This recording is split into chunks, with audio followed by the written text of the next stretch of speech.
نستغفره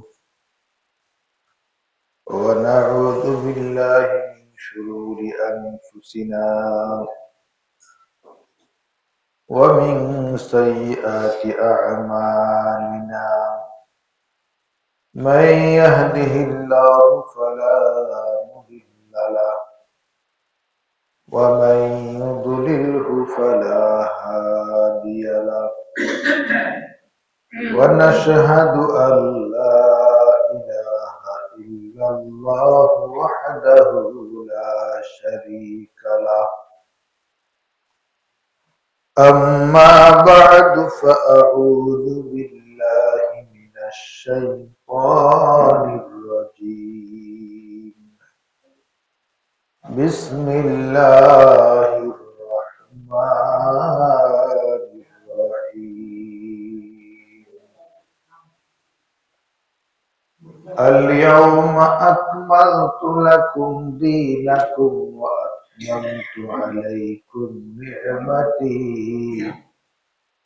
وأتممت عليكم نعمتي ورضيت لكم الإسلام دينا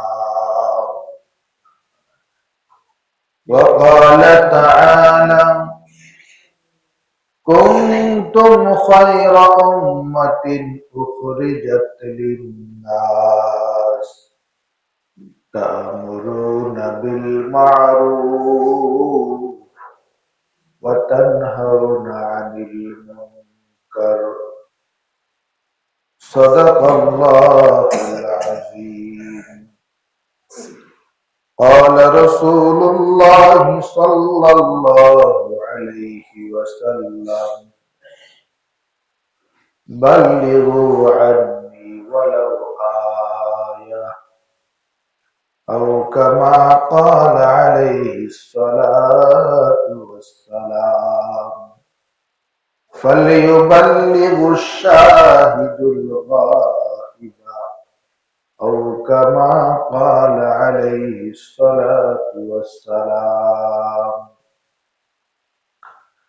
আলহামদুলিল্লাহ আল্লাহ পাক রব্বুল আলামিনের দরবারে অসংখ্য শুকরিয়া যে মহান রব্বুল আলামিন আমাকে আপনাকে দয়া করে মায়া করে ভালোবেসে আল্লাহ তাআলার ঘরে আসার বসার সর্বশ্রেষ্ঠ ইবাদত সকল ইবাদতের মা জুমার নামাজ আদায় করার জন্য আসার বসার তৌফিক দান করেছেন এজন্য আমরা শুকরিয়া আদায় করে বলি আলহামদুলিল্লাহ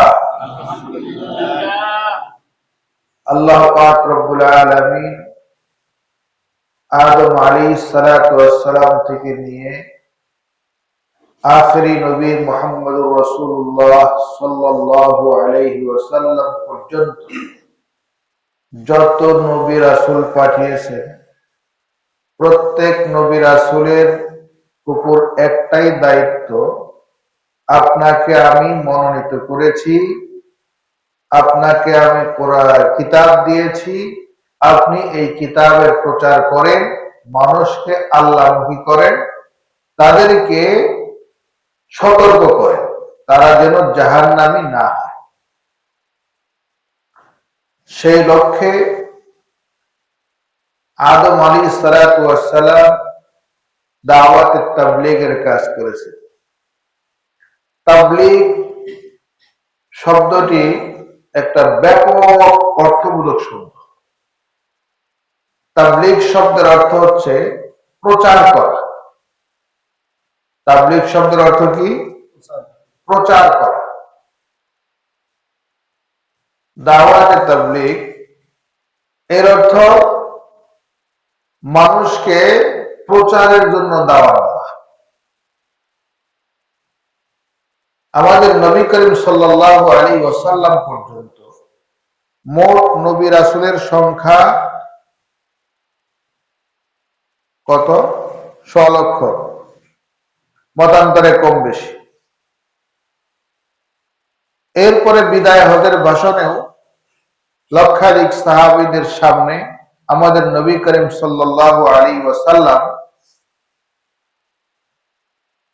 তার উপর অর্পিত কোরআন পৌঁছাতে পেরেছেন কিনা এই জন্য সবাইকে ডাক দিয়ে বলেছেন, আল-ইয়াওমা আকমালতু লাকুম দীনাকুম ওয়া আতমামতু আলাইকুম নি'মাতি ওয়া রাদিতু লাকুমুল ইসলাম দীনা।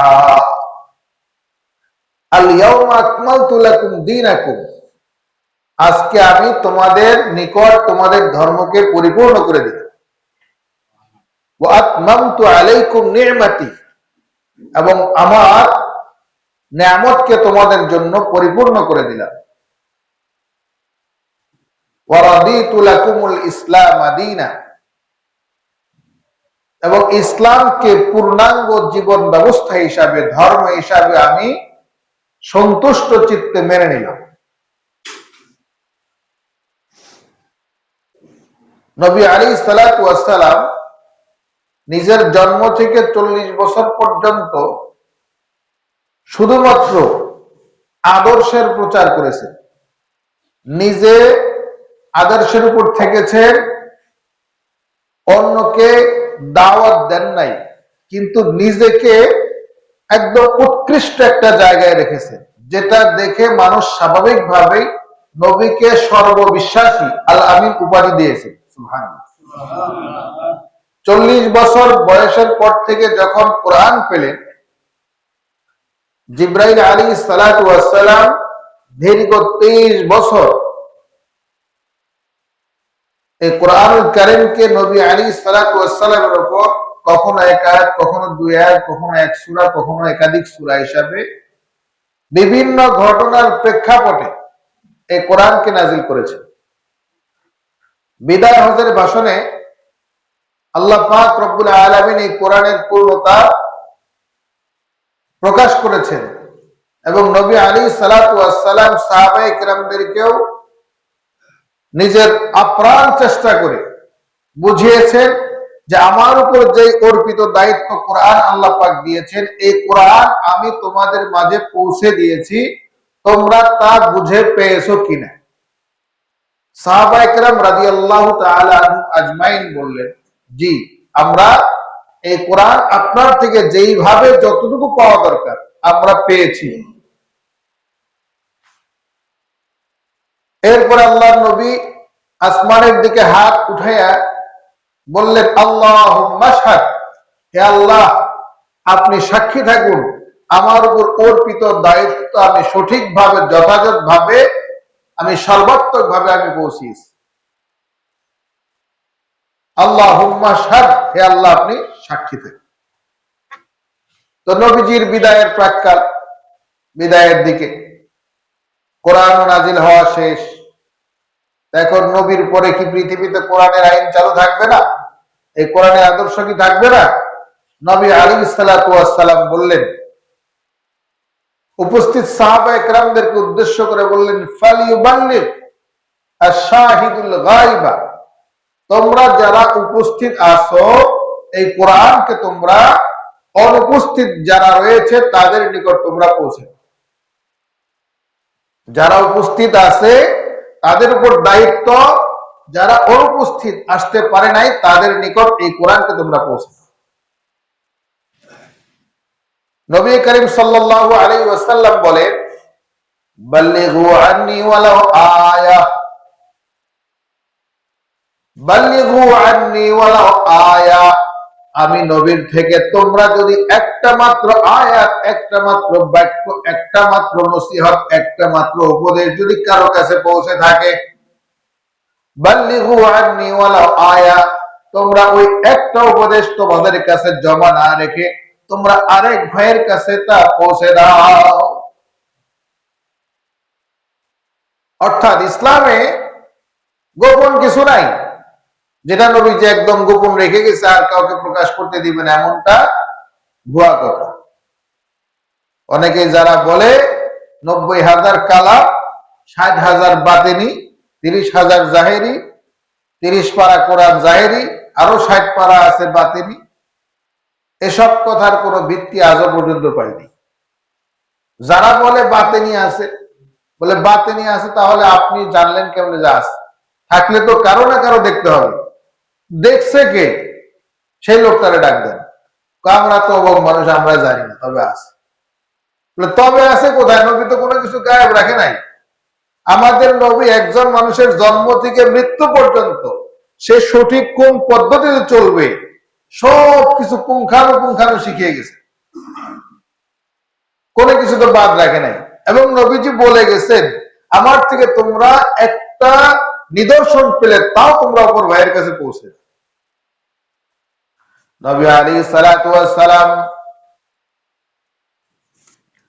বাল্লিগু আন্নী ওয়ালাউ আয়া, আমাদের পক্ষ হতে, আমার পক্ষ থেকে তোমরা যদি একটি আয়াত পাও তোমরা পৌঁছে দাও, যদি মাত্র একটি বাণী হয়।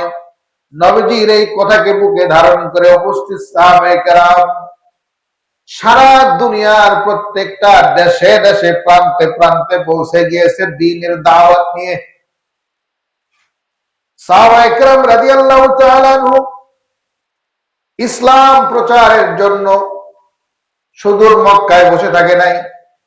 সোয়া লক্ষ সাহাবায়ে কেরামের মধ্যে তাদের কবর যদি তালাশ করা হয়, মদিনার গোরস্থানে, মক্কার কবরস্থানে তাদের অর্ধেক সাহাবীর কবরও আপনি খুঁজে পাবেন না। এমনকি সিজি সাহাবীর কবরও মক্কা মদিনায় নাই। সাহাবায়ে কেরামের কবর কোথায়? ইসলামের প্রচার প্রসার করার জন্য সাহাবায়ে কেরাম সুদূর চীন পর্যন্ত পৌঁছে গেছেন। বাংলাদেশের ইতিহাস যদি দেখা যায়, সমুদ্র পথে কয়েকজন সাহাবীর আগমন বাংলাদেশেও ঘটেছে।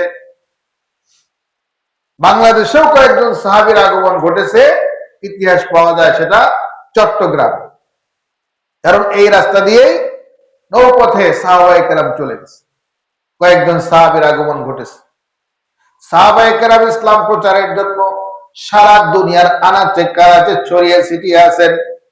সাহাবায়ে কেরাম শুধু দ্বীনের প্রচার করে ক্ষান্ত হয় নাই, তারাও তাদেরকে যারা দেখেছে, অর্থাৎ সাহাবায়ে কেরামকে যারা পেয়েছে তাদেরকে বলা হয় তাবেঈন, অনুসারী। সাহাবায়ে কেরাম সারা দুনিয়ায় ছড়ায়, তাদেরকে যারা দেখছে তাদেরকে বলা হয় তাবেঈন। তাদেরকে কি বলা হয়? তাবেঈন বা অনুসারী, বাংলা অনুবাদ অনুসারী।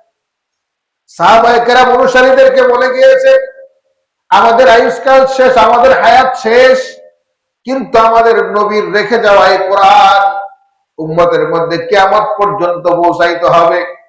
কারণ আল্লাহর নবী বলেছেন, আনা খাতামুন নাবিয়িন লা নাবিয়্যা বাদি, আমি সর্বশেষ নবী, আমার পরে আর কোন নবী আসবে না।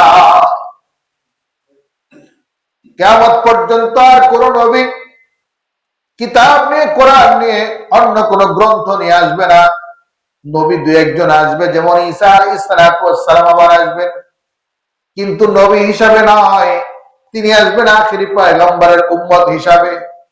কাজেই সাহাবায়ে কেরাম দ্বীনের প্রচার করে গিয়ে তাবেঈ যারা অনুসারী তাদেরকে বলে গিয়েছেন, তোমরা এর তাবলীগ করো, প্রচার করো। তাবেঈগণ তাদের যারা অনুসারী তাদেরকে বলা হয় তাবেঈন, অর্থাৎ অনুসারীদের অনুসারী। তাদেরকে বলে গিয়েছেন, তোমরা যারা বেঁচে আছো তোমরা কিয়ামত পর্যন্ত উম্মতের মাঝে পৌঁছাও। তাবেঈন কয়টা যুগ হলো? একটা হচ্ছে সাহাবায়ে কেরামের যুগ, আরেকটা হচ্ছে তাবেঈনের যুগ, আরেকটাকে বলা হয় তাবেঈনের যুগ। একটা হচ্ছে আপনার সাহাবীদের যুগ, আল্লাহর নবীর যারা সঙ্গী সতীর্থ তাদের যুগ। দুই নাম্বার হলো সাহাবাদেরকে যারা পেয়েছে তাবেঈন, অনুসারীদের যুগ। তিন নাম্বার হলো অনুসারীদের অনুসারী, অর্থাৎ তাবেঈনের যুগ। এই তিনটা যুগের কথা কেন বললাম? আমাদের নবী করিম সাল্লাল্লাহু আলাইহি ওয়াসাল্লাম বলেন, খায়রুল কুরুনি কারনি সুম্মাল্লাযীনা ইয়ালুনাহুম সুম্মাল্লাযীনা ইয়ালুনাহুম সুম্মাল্লাযীনা ইয়ালুনাহুম। আল্লাহর নবী বলেন, খায়রুল কুরুন, তিনটা যুগ হচ্ছে সত্যের যুগ। এক নাম্বার হলো সাহাবায়ে কেরামের যুগ, দুই নাম্বার হচ্ছে তাবেঈনের যুগ, অনুসারীদের যুগ, সাহাবাদের যারা অনুসারী। তিন নম্বরে তাবেঈন, অর্থাৎ অনুসারীদের যুগ।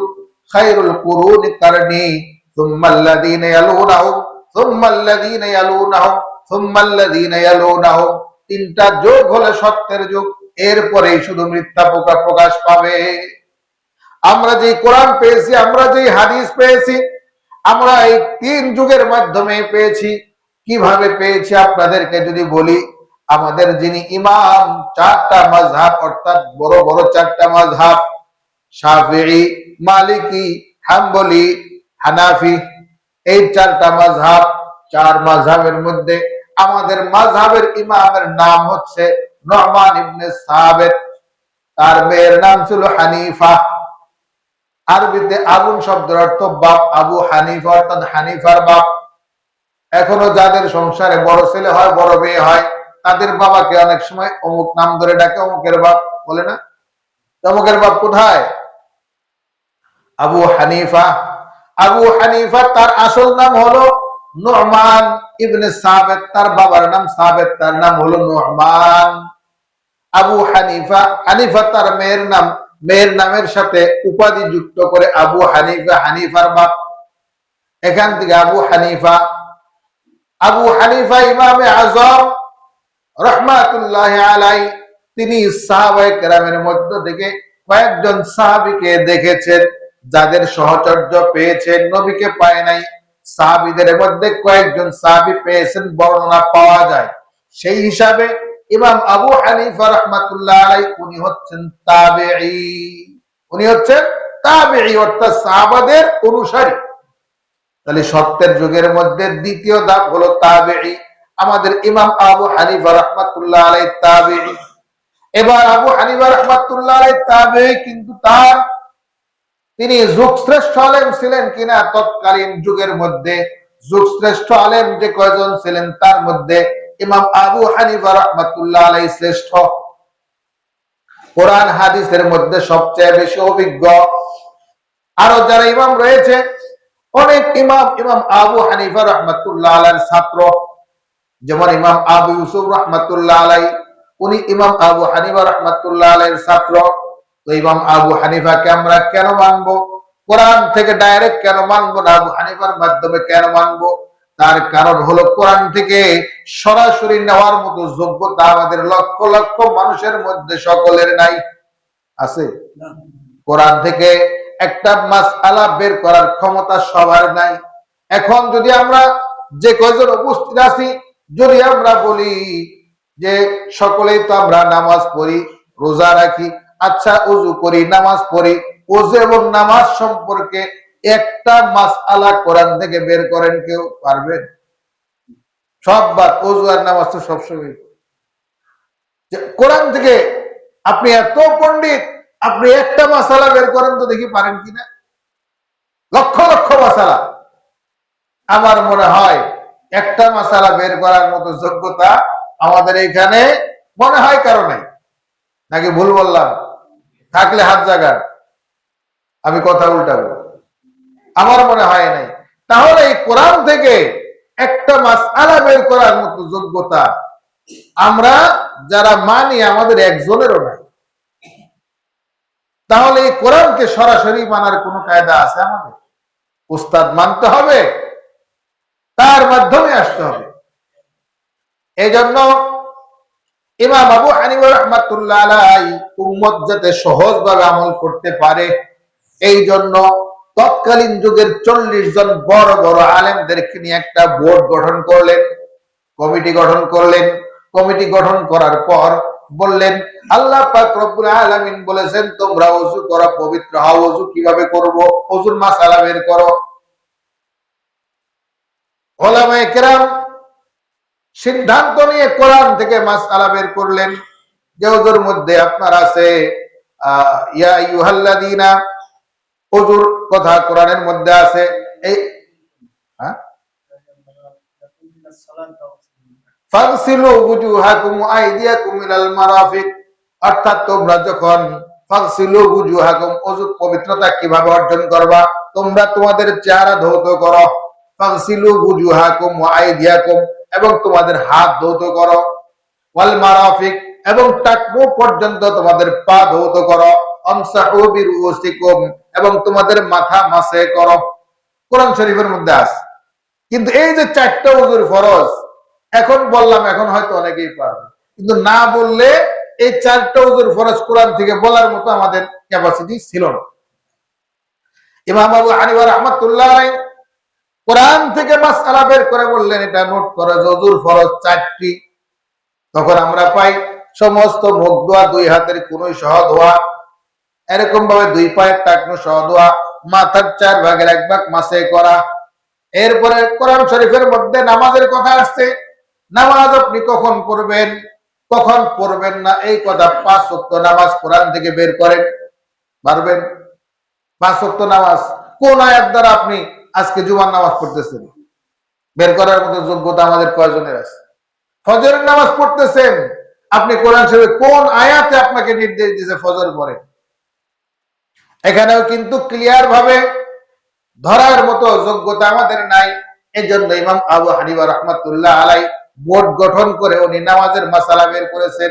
আকিমিস সালাতা লিদুলুকিশ শামসি ইলা গাসাকিল লাইল ওয়া কুরআনাল ফাজর ইন্না কুরআনাল ফাজরি কানা মাশহুদা।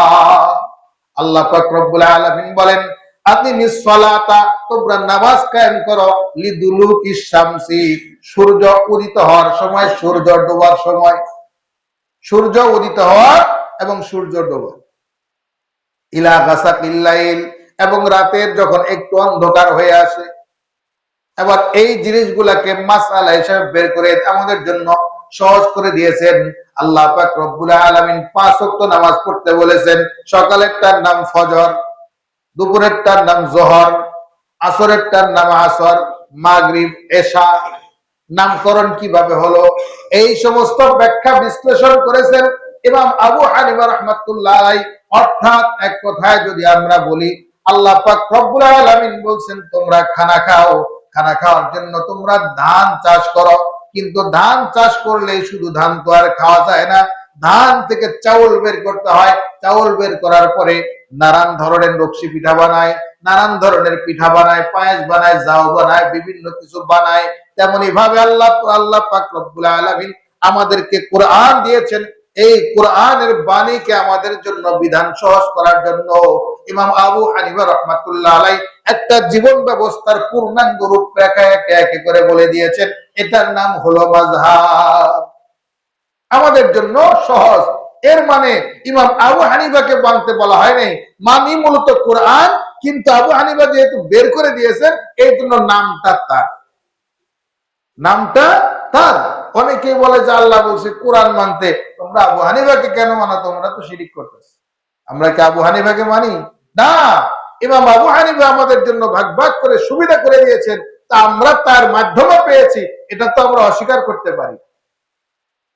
এটা হচ্ছে আপনার ফিকহি সাইড, ইসলামের যে আপনার বিধান যেগুলা রয়েছে, মূল মন্ত্র যেগুলা রয়েছে, এই ফিকহি সাইডটা উলামায়ে কেরাম বিভিন্ন রিসার্চ গবেষণা করে আপনার মাদ্রাসার মাধ্যমে যেমন বিভিন্ন ক্লাস আছে, দুনিয়ার লাইনে যেমন ক্লাস আছে, তেমনি ভাবে কোরআন বোঝার জন্য অনেকগুলা ক্লাস আছে।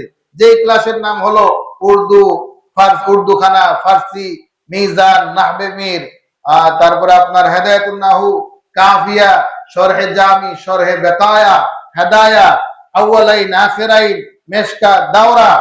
এটা হচ্ছে একটা ক্লাস, মাস্টার্স পর্যন্ত বলে দিলাম। এরপরে আবার যে ক্লাসগুলো রয়েছে আপনার, যেটাকে আমরা বলতে পারি যে বিশেষজ্ঞ, অর্থাৎ অনার্স, অনার্স লাইনে, যেমন আপনার তাফসির আত-তাখাসসুস ফিল ফিকহ, এটাকে বলা হয় আপনার আইন শাস্ত্রের উপরে যেমন পিএইচডি করে, এটা হচ্ছে অনার্স মাস্টার্স করে এখানে কয়েক বছর পরে সেখানে তারা পিএইচডি করে। এরপরে আপনার আত-তাখাসসুস ফিল কুরআন, ফি তাফসিরুল কুরআন, কোরআনের ব্যাখ্যা নিয়ে একদল পড়তেছে, এটাকে বলা হয় মুফাসসির।